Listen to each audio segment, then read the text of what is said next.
Hello and welcome to the Leadmore Podcast. I'm your host, John T. Meyer. On today's episode of the Leadmore Podcast, we're sitting down with me, a solo episode to talk about the topic of imposter syndrome. Of course, the Leadmore Podcast is the show where we normally sit down with leaders and we learn about their different superpowers, their frameworks, their models, what they can teach to help create more leaders. I believe the world needs more leaders, and I believe that you should be one of them. Today, as a coach, a couple episodes ago, I broke down my coaching business as a coach of entrepreneurs and leaders. I try to bring in different episodes, a different guest, where we can take their framework, their model, their lessons, their acronym, their 4-step process, the thing they know best, their superpower, package it up nicely, and then teach it so that you can take it and bring it with you. Maybe you're a CEO of a company. Maybe you're an entrepreneur just starting. Maybe you're a VP or middle management at a firm and you're just trying to figure out what your next step looks like. Or maybe you can take this, because I believe, I always say parents are leaders, and apply a framework at home or in the team that you coach or at your church, whatever it might be. So today I wanted to tackle the topic of imposter syndrome, because I've decided everybody has it. I think everybody. There might be like 3 or 4 people in this world that don't have imposter syndrome. And for that, they probably have an insane ego and are narcissistic. But I think everybody has it. And I've been around enough, quote unquote, successful people, whether it be, quote, successful because of their salaries and their wealth and their income, or successful based on their title or their power or their influence, sometimes both. And they have it too.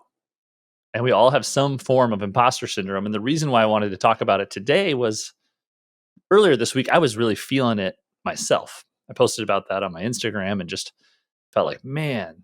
And what was funny was just a week prior ago, just last week, I went out to Pier. I was hired to give a keynote address at a conference full of 100 plus HR people that lead and grow teams and help do personal development and hire and train. And we talked about this topic of imposter syndrome. And of course, I said, you should only compare yourself to one person and one person only. And that's who you were yesterday.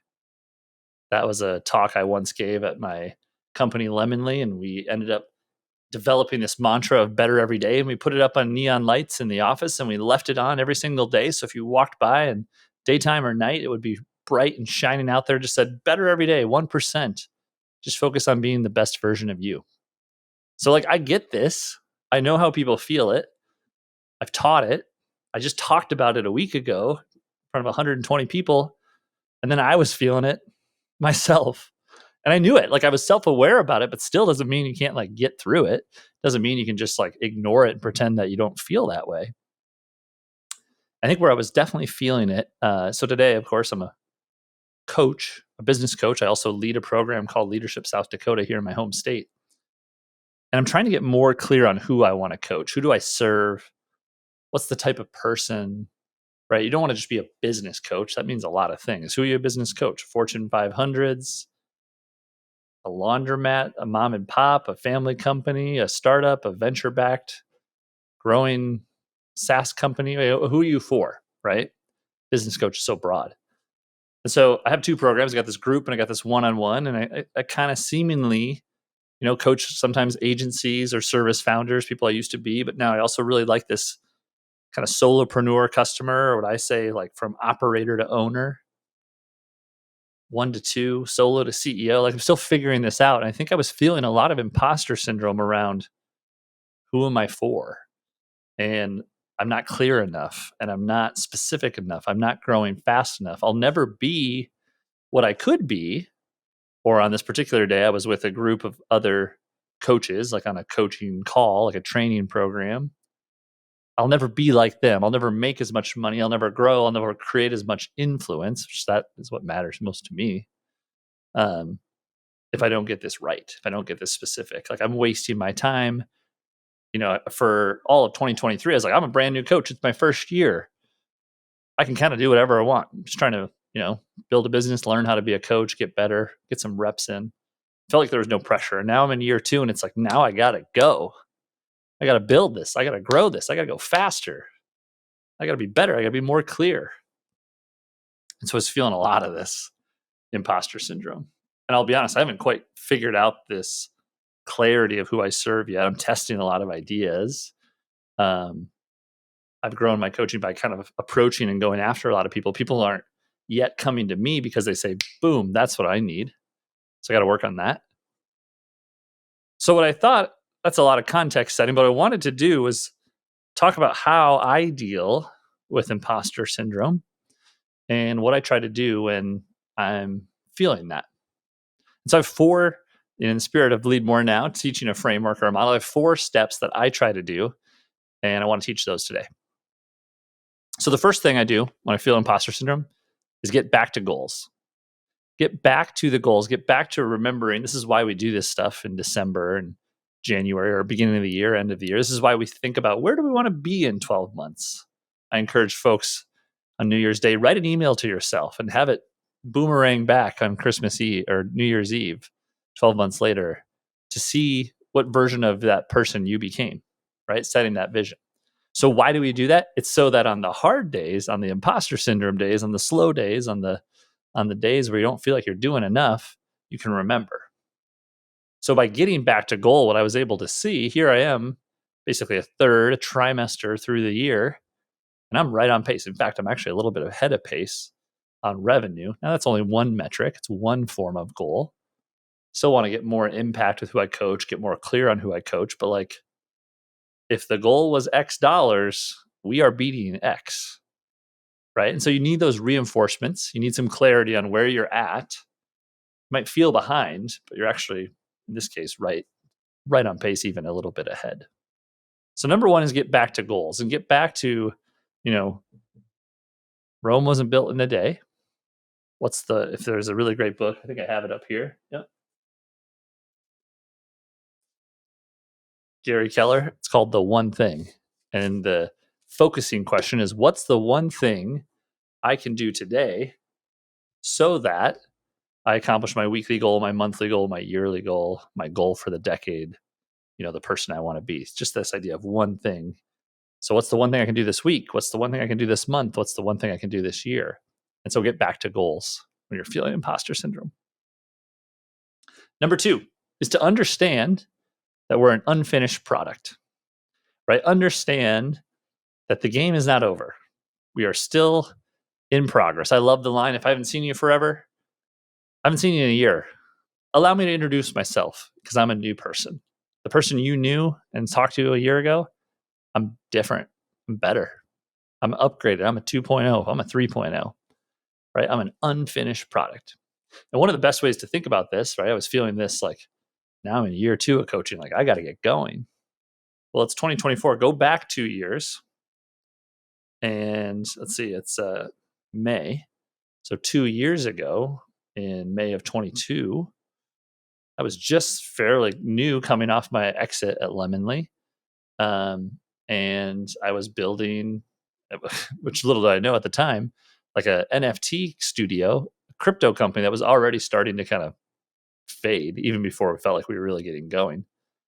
But that was 2 years ago. So like, I feel like I've come a long way when you kind of measure there, I've come a long way in 2 years. So imagine what 2 more forward would look like. What does May of 2026 look like? I should probably write an email to that version of myself and push that out 2 years and see what that person says when that email comes back. So we are an unfinished product, right? In that spirit of compare yourself to one person, who was I yesterday? How do I be a better John, a better CEO, a better father, a better husband, better runner, son, brother, whatever titles you have? How can you be better than that person just yesterday? Not last month, not last year, just be better than yesterday. And so, because the TLDR here is that we're always an unfinished product. It's always about the journey and not the destination. But just remember, we are not done yet. Don't compare your year 38 to someone's year 65 or even year 39, right? Just compare you today against yesterday. That's number 2. Number 3, when dealing with imposter syndrome, is to cheer and be cheered. On this podcast, the Leadmore Podcast, I always ask guests, what's your superpower? I say that my superpower is to help others believe they're capable of more. At the end of the day, I say I'm a cheerleader. My superpower is being a cheerleader. CEO stands for cheerlead every opportunity. That's what I believe. And so when faced with imposter syndrome and reminding ourselves that everybody has it, you need to cheer and be cheered. So I'm going to go out. I'm going to be a cheerleader for others. I'm going to give feedback, big or small. Hey, that massive presentation you've been spending the last 6 months on was incredible. Great work. And hey, thanks for that nice compliment. I like the way that you helped that person out. That text message you sent me today meant a lot. Right? Little, even micro things. I think the world needs more cheerleaders and leaders, but we also need to call out things. Sometimes we take little things for granted that we just don't tell people, thank you. That was really great. You're good at that. I loved how you asked that awesome question, right? So cheer others and then find the people. Hopefully if we're cheering others, it's going to come back to us. We're putting that kind of karma into the world, but also be around people who will cheer you to be cheered. Right? Because when you are having imposter syndrome, probably the best thing to do is go find that person or persons in your life that really pump you up. I hope for you that you have that person who will gas you up in your life. If you need it, I will be that person. You can email me and I will be that person for you. But have those people in your life that will cheer you on. Because often imposter syndrome is when we really get stuck in our own head. I posted this little reel on Instagram, and a friend in DMs messaged me and said, I really needed to hear this today, which is what I try to do on social media, is share my journey, document, don't create, because chances are someone else is going through that same thing. And this particular person, I think, is incredibly talented. One of the smartest artists I know. This person's going to win an Oscar someday. I'm convinced of it. And on that particular day, they needed to hear that it was okay, that some other people have imposter syndrome too. So go out, put karma in the world, cheer people on, and you will be cheered in return. And just remember, when you kind of get stuck in your own world, there are a lot of people out there that think you're amazing, that you're great, and imposter syndrome be damned. And the last thing, number 4 in my framework when dealing with imposter syndrome, is to win the day. When we get trapped in kind of those mental loops and those cycles, and we're really comparing ourselves to others, feeling behind, not good enough, not fast enough, whatever it might be, just win today. Today's Thursday, win Thursday. Win the morning, win the meeting. It's like the one thing book. Like, what's the one thing I can do today? How can I win today? Can I get my workout in? Can I send my 5 emails since I'm in a sales role? Can I go home and be an amazing dad? Can I just make myself a really good meal, get to bed early, and feel good about winning the day? That's why I always really admire, and I'm working on it. I'm not great, but I really admire people that wake up in the morning. Like, if you can wake up early and work out, kind of won the day already, right? It can be 7 a.m. You've already won the day. I woke up, I worked out, and no matter what else happens, I did 2 things really that was good for me. We had Rebecca Scott on this show, right? Wake up before your circus.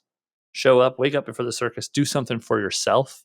Protect that first 30 minutes of the day for your ritual, for your routine, not for scrolling social media, which really kind of often kickstarts that imposter syndrome. Get up and do something for you, and you're going to win the day.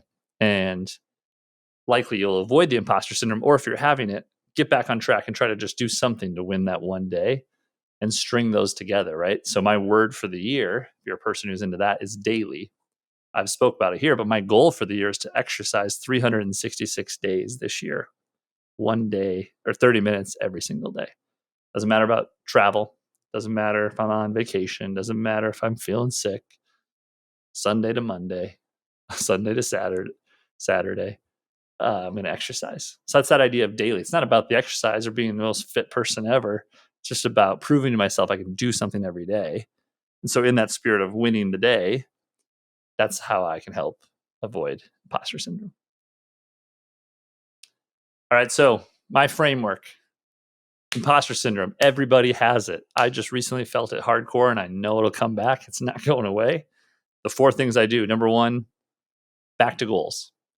Measure yourself against yourself and get back to your goals. It might turn out that although you feel behind or not good enough, not smart enough, you're actually exactly where you need to be. Number 2, you're an unfinished product. Don't compare your 38 to someone's 39 or 40, or don't compare your life to someone else's life. You're an unfinished product, work in progress. Number 3, cheer or be cheered, right? Cheerlead for other people, be that person, and find those people who can cheer you on and be cheered by others.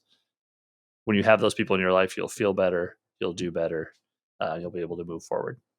And lastly, win the day. Don't worry about tomorrow. Don't dwell on yesterday. Just win today and string those days together one day at a time. Do the daily work. We'll worry about tomorrow. We can't change yesterday. It's in the past. Win the day. Those are my 4 frameworks for how I deal with imposter syndrome here on the solo episode of the Leadmore Podcast. I hope that helps you. I hope that serves you. If you have anybody in your life who might be feeling imposter syndrome, send them a link to this episode.